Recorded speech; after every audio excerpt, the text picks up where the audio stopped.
borders, precisely in the north and in the Christian areas where it is considered to be generally safe, although the Israeli army says that there is not really like a specific area in Lebanon where it's safe. Wherever they suspect that there are Hezbollah weapons stored, they are going to bomb that area or that residential building, whatever it is. And they're actually calling Lebanese people on their landlines, on their mobile. They're sending them text messages, telling them to evacuate their own homes and their own buildings, their own workplaces.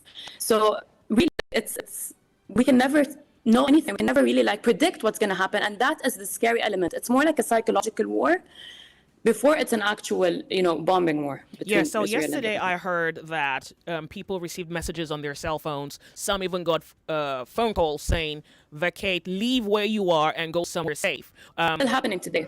Oh, still happening. And that's really confusing because how do you know whether Hezbollah has weapon storage in the backyard? Thank you. You don't know that the Hezbollahs are, anywhere near you. I think these guys move around identifying themselves to the general public.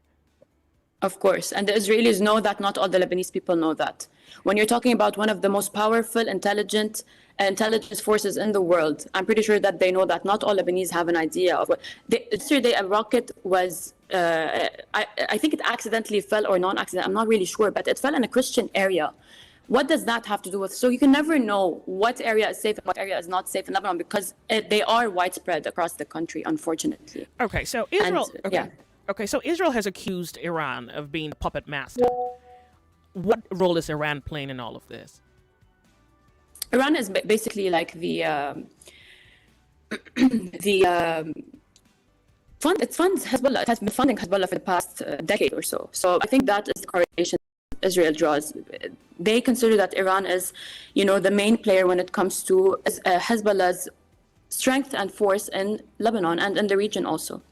So wait, is this now a case where you said earlier on it's coming at the price of the lives of Lebanese people? So basically what this is if the Lebanese government wouldn't force out Hezbollah, then we will try to take out Hezbollah and any other civilian, Lebanese civilian that we find in our warpath. Is that what this is? So Lebanese people are pretty much just going to be casualties of war. They're going to be collateral damage, I feel. Yeah, unfortunately, because this is the same scenario repeating again. It's the same thing that happened in Palestine when they said that Hamas has, weapons that are extremely dangerous and that we need to take them out. They're a terrorist group, regardless of what anyone's opinion is of Hamas or of Hezbollah, whether they're terrorists or not terrorists, because everyone has their different opinions in Lebanon, right? Mm-hmm. They are saying that these weapons are stored amongst residents. And when you asked me, how can the residents know? Thank you for that question, because honestly, what I've been, for example, me personally, what I've been asking my family to do in Lebanon is to go and ask and check if there's any suspicious activity within that building or within that area or that scope of the neighborhood, and to flee that area if you feel like there's anything suspicious. So honestly, no one can ever know, and that explains the innocent lives that were lost yesterday. They had absolutely no idea. The UN Security Council met twice last week, and honestly, for what it's worth, one begins to wonder the weight of the UN Security Council. On Thursday, they reached a resolution, and I'm going to like to run it through your hearing because I'm going to need your feedback on that.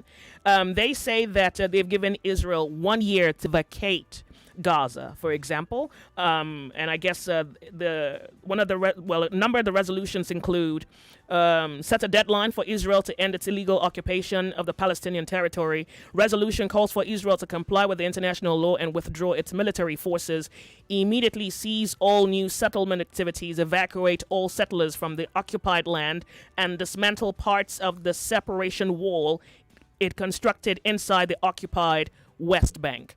How much weight does this resolution from the UN have over Israel? Given the overt disregard, given the overt disregard shown by the Israeli government over the last 11 months? I don't think it has any kind of magnitude on the Israeli government or any kind of effect on the Israeli government, because it's not the first time that they asked for a ceasefire under the UN resolution the UN Security Council has before urged Israel to de-escalate but they take no regard. At some point, they didn't even listen to the Americans when they said that they need to de-escalate. So for me personally, I don't think it has any effect on and also in Lebanon in 2006, there was a UN Security Council resolution that is 1701, I believe. And it clearly stated that there should be a ceasefire between the two countries. And it was what, resulted after the war ended. But none of the parties kind of like stuck to this agreement. And I don't think anyone takes it seriously, to be honest, when it comes to the ground. Wow. Now, I was going through an Iranian report on the war in Lebanon, or the attack on Lebanon by Israel. And they say, considering the amount of bombardment that has hit Lebanon in the last few days, they say this is a declaration of war. So I guess that somewhere in the air, there's palpable fear that this could practically sink into a Middle Eastern war, considering, how many enemies, quote unquote, the Israeli government has made for themselves, and then how many enemies they actually have, given up the history of Israel's location and the Palestinian situation against or with Israel. So what is the perception of war around Lebanon now, given that this whole chaos has moved from Gaza, from Palestine, into Lebanon? What's the perception?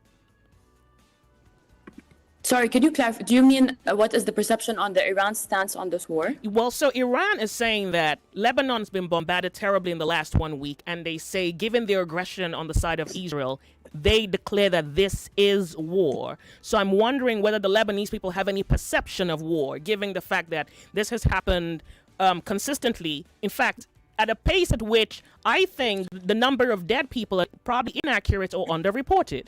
So if this is happening, what then do the Lebanese people feel? Do they feel like, this is war, we have to get into war? Because Hezbollah hasn't retaliated. And I don't know if they're going to retaliate. I feel that they will. And that retaliation is going to further escalate the situation. Actually, they did try to target certain areas in Haifa and Israel.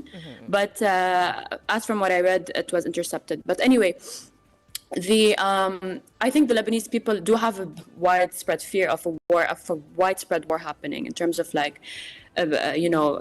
much worse than what happened yesterday. But there are a few factors that should be taken into consideration, which is the Iran stance discrepancy. So Iran says that it stands behind the Lebanese people and Hezbollah one day, and then the next day they say that Iran is not ready to go into this full-blown war. Also, the U.S. stance that one day says that they are in full backup of Israel in case anything happens, and then the next they say that, or they ask Netanyahu to urgently de-escalate the tensions in Lebanon. So honestly, it is so confusing for the Lebanese people. It is more confusing than you can ever imagine, because one day we feel like no war is going to happen, and then the next day we wake up to new headlines that suggest that a war is coming. So no political analyst is really in full capacity to give a clear analysis on whether a war is going to happen or not, unfortunately. But they did consider that the attack that happened yesterday was like the first step to the full-blown war, but that was dependent on the Hezbollah retaliation. And from what we've seen today, the retaliation was not even half as intense as the attack that happened yesterday in magnitude. So in my personal opinion, I think that these are specific targeting of Hezbollah weaponry that Israel claims to know the locations of, but I personally don't think, because as per what happened yesterday, there was a lot of innocent casualties and areas that were bombed that had nothing to do with Hezbollah weaponry. So honestly, it is very confusing right now. The scene is super confusing. Yeah, it's really a tragedy, really, to behold. How safe is your family? They escaped, thank God. Well, and I'm glad that you're alive. I'm glad to speak to you again. Honestly, the last time we spoke, I was hoping that the war would have been demilitarized. But unfortunately, we're here talking about a far more worse situation. And so much happened since we last spoke till now. Yeah, so much. Too much has happened. And too much, yeah. I want to really say thank you so much for really being here today. And I'm glad that you're safe. I will hope to have you back again at a later time, hopefully, to discuss how you intend, or Lebanon intends, moving forward away from this war. Thank you so much for being here. Thank you. And pray for all the families in Lebanon. Please keep them in your prayers. We are praying for them. Thank you so much again. Thank you. Lagos, we're off on a break. We'll be right back. We're 99.3. This is Nigeria Info.